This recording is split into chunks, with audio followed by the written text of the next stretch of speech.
Hi. Caught me drinking. Oh, look at my mug. I got it when we went to see David in Lancaster.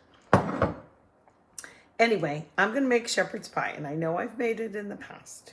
And I never make it with lamb. I'm only using ground beef. So I'm going to get my potatoes on for homemade mash on the top.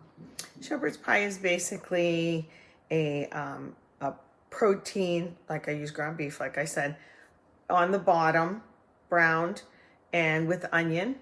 I'm going to use peas and carrots and a little bit of corn that I had left over. A little bit of a beefy tomato sauce, both, not just a beef kind of gravy. And I'm going to use, actually, I have a little leftover homemade tomato sauce. So I'm going to get going, little garlic in there as well. And yeah, that's it. I'll play the camera down and get going. But you don't want me to watch me chop onions again one more time, do you? So I'm going to get going, and then I'll show you how I put it together. Remember I said I like to put these carrots this way so that they're nice and small. You can hide them. I made broccoli soup for us yesterday, and broccoli cheddar soup, and I minced them up like this, and by the time it was finished cooking, you couldn't even see them. So it's a good way to hide vegetables if you're wanting to do that with little kids. But I'm going to do this so that they cook rather fast, because this is a little bit of leftover. Look how nice and little they were when you do it like that. I had a little bit of leftover just canned corn and some frozen peas. Those will go in. A little bit of fresh garlic. You can maybe hear the onions and the ground beef cooking. That'll be cooked and drained, okay? And I had my homemade sauce, and I'll use a little bit of that with some beef bouillon and some water, and that'll be the base for the, not even gravy. Gravy's thicker if you ask me. But I'm going to use fresh russet potatoes. Some of these, okay, not that many, because that's going to be your top layer. I do like to put a little yellow cheese in there as well. I used about 1.5 pounds of ground beef, and you saw how many onions I put in there. So I'll get going here. I'm just waiting for the ground beef to chop, I looked at chop, the ground beef to brown, and I'll drain it, and then we'll put these in and go from there.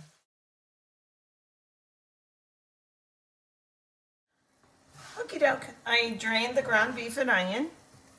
I decided I'm gonna make it in here, like a smaller amount. I usually make it in a giant casserole. And we love it left over, trust me, we do. But just to show you the steps, I have the Better Than bouillon. It's probably a little strong. I'm gonna put that in. But it's a little bit strong because I'm also going to add a little bit of my fresh tomato sauce. So let's put a little bit of that in. Okay, I might have to add a little bit of water, but oops, this is hot. I always forget this pan's hot, but I like it. It's a relatively new one for me. I always try out one piece of a line to see if I would like it in the future. And this is that masterclass. Let me show you. While we're talking cooking in the kitchen, this is masterclass. I don't know if you can see it like that. See that? And dishwasher safe. I love the way this thing cleans. And I picked a pretty blue color just for something different. But this shape is really neat. I like it. So I'm going to get this going, because this is going to boil and some of this is going to go away. And then I put some garlic in there too. You didn't see that. And I think that's about enough liquid. Okay. It doesn't have to be super thick. And then I'll finish making my mashed potatoes. I might put some cheese on top, or I might put the cheese through the potatoes. We'll see. I wing it as I go. You know me. Okay, I'm at this step. And as a reminder, I like to take shortcuts. Like, we should all take shortcuts, right? I did not peel my potatoes. Not all the way. I just peeled them a little bit, like around the ends, and chopped them off like that, so that I have these pieces left. You know, I just took a little bit off each end. Anyway, I don't wash them first because they're slippery when you try and cut them then. So what I do is I cut them, chop them, and then I put them in the pan that I'm going to cook them in, so I know that, like, oh, there's not too many. And then I go to the sink, and now I will clean them off, put fresh water in them, and then boil them for our mashers. And notice the pot I use, so I can use my mixer right in there instead of using it on a non-stick thing. Ooh, and it smells pretty good over here, actually. So I was checking my ground meat mixture stuff, and it's thickening a little bit, but probably not enough. It's probably going to be more soupy. So to remedy that, you can use like some flour and water, but I use a little cornstarch. So let me show you how much I'm going to use. Not a lot. You saw the pan, right? I'm going to use about that much. I'm going to put it in here with cold water. Alrighty? Let's, I don't know if you can see. You get a little bit of cold water. That's cold. That should be enough, just like that. And of course you mix it until there's no lumps in it. Okay. I use cornstarch in baking, in Asian food, on like things like shrimp and chicken to keep it real. Like when I made General Tso's, did you see that video? And I dip the stuff in cornstarch before I fry it up. Okay, so I'm going to put this in. Plus, one other thing that I always add that I didn't on camera is a splash of Worcestershire. That really is going to pick up a different kind of back flavor that you want. Otherwise, it's just going to taste pretty like, not elementary. You know what I mean. Pedestrian. That's the word I was looking for. It's going to look a little pedestrian. So let's jazz it up, and then I'm going to do my potatoes over here, okay?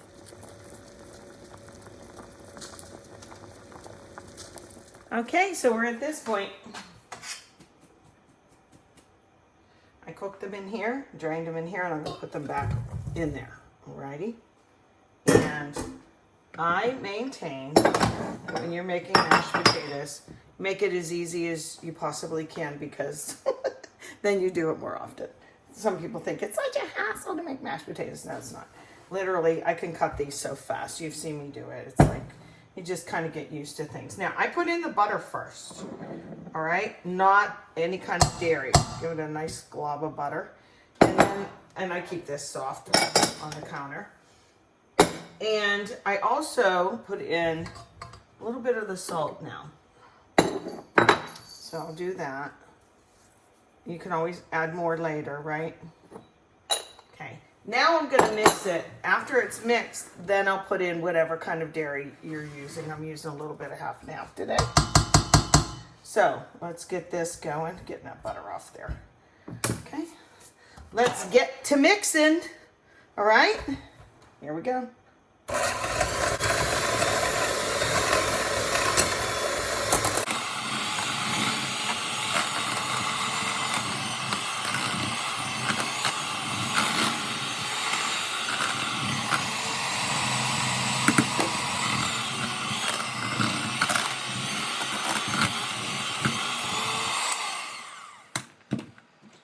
I'll add a little splash of the half and half. Okay, that should be plenty. Keep in mind, I'm going to put a little bit of cheese in this mashed potato, like on top. And so it will become a little thicker because of that too, okay? So let's get this in here. Just all it needs now is a little bit.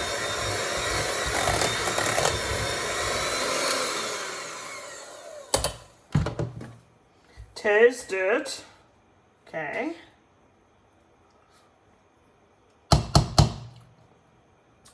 I'm not a big salt girl, but I'll tell you, I could use a tiny bit more. Potatoes love salt. Just think French fries. How much they like.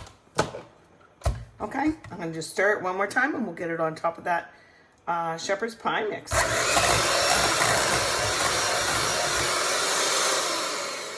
we go. Alrighty, let's get those potatoes on here. Did you see how? Here, let me stir it. I had the wooden spoon in my potatoes so they wouldn't boil over. So doesn't it look nice and rich?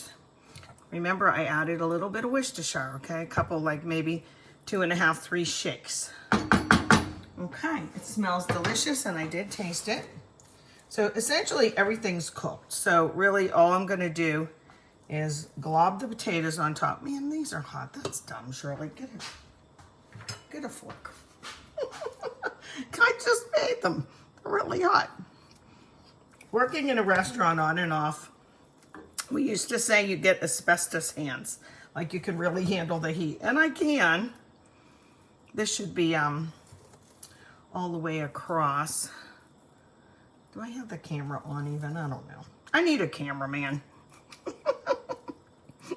But then it wouldn't be cooking with Aunt Shirley, would it? Okay. Almost. Get it covered as good as you can. Oh, I should turn this heat off, right? Let me turn it off because it's going to go in the oven. I'm just going to use the standard like 350.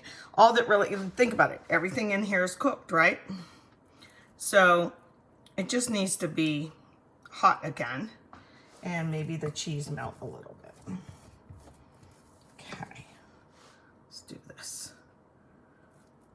Get down in there. Everybody needs some potato, right? It's kind of thick, so I'm not gonna mess with it too much. And what I really like is when the stuff comes up and over. And you know I prefer to grate my own cheese. That stuff that you buy in the bag, usually it has some chemical. I've heard it's cornstarch. It's something so it doesn't stick together in any case. And actually this tastes better. So I'll get a little bit of this all over the top. It'll get nice and bubbly. Okay. I had some grated before. Let me get this in like this. Everybody get some chiz. Now, do I want to tuck it down in? Maybe a little bit. Okay, you'll see the final result. And we'll scoop it out. Have a little leftover tossed salad. And dinner's on the table. Here it is. It's all finished and it was just bubbly. It's just sitting there waiting for our biscuits to get done. And what do you want? What do you guys want? Like I says, it's dinner time. Okay. They know.